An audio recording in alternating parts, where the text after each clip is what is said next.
il y en a qui m'écrivent, Marc, est-ce qu'il faut que je laisse mes plants de tomates, de piments, de fleurs en dessous des néons jusqu'à ce temps que je les mette dehors? Non. Hein? Il faut qu'elle s'habitue, votre plante, à la luminosité du soleil. Donc, aussitôt qu'ils sont rendus à cette étape-là, vous pouvez, si vous avez un bon châssis orienté à l'est, à l'ouest ou au sud, les mettre sur le bord du châssis pour qu'ils s'habituent à la lumière de soleil.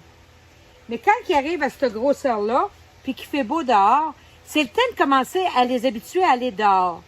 Faites pas l'erreur que plusieurs font. Ils pognent le plein le matin, et t'as le sac là, puis ils reviennent le soir, puis là, ils vont revenir, les feuilles vont être toutes blanchies, puis les pleins fanés. Pourquoi? Cette plante-là n'est pas habituée au gros soleil direct, ni au vent. Le vent va beaucoup la déranger, surtout si vous êtes sur un balcon. Donc, on va la sortir graduellement. Hein? Une journée, on la sort 1 heure, on va la rentrer, commencer la fin de semaine.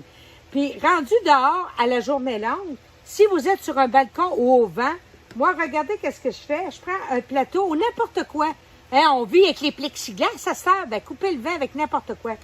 On va couper le vent comme ceci, voyez-vous. Donc, la plante, elle va avoir du soleil qui va arriver pareil, mais le vent qui arrivait par ici va être protégé. On va l'habituer tranquillement au vent. Beaucoup font une grosse erreur là, puis ça va stresser vos plants. Aujourd'hui, je réponds à une grosse question qui est demandée beaucoup de ce temps-là. Marc, mes tomates étaient super belles, mais le bas jaunit, le bas de mes feuilles jaunissent. Si ta feuille est lisse, il n'y a pas de plaque brune, elle n'a pas desséché, elle est juste jaune, elle reste là jaune, puis elle monte, c'est souvent trop ou pas assez d'eau. Qu'est-ce que tu fais dans ce temps-là? Tu fais rien. C'est un stress que ta plante elle a vécu. Quand l'eau, la pluie, à un moment donné, il va arrêter de mouiller, je peux pas croire, ta tomate, elle va refaire d'autres feuilles, puis elle va continuer pareil. Paniquez pas avec ça. Il y en a qui me demandent, faut-il que je les arrache? Ben non, arrachez-la pas. On commence à avoir des résultats avec nos tomates.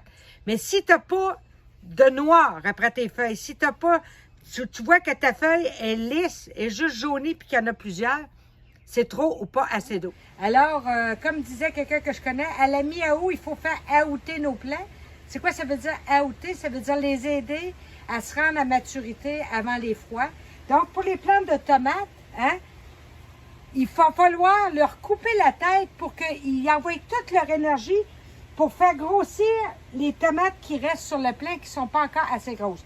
Voyez-vous, celui-là, il est bien garni de tomates italiennes. Mais quand j'arrive avec de la petite tomate comme ça, j'aimerais bien rentrer autre chose que des grelots. Donc, qu'est-ce qu'on va faire? Regardez bien. On va aller choisir la tête. On va s'accoter sur une feuille. Hein? Je regarde ici, voyez-vous, j'ai une grappe de fleurs qui a des chances de venir. Voyez-vous ici? Juste ici, là. Donc, je vais couper au-dessus d'une feuille comme ceci et je vais couper les têtes comme ça de mes tomates.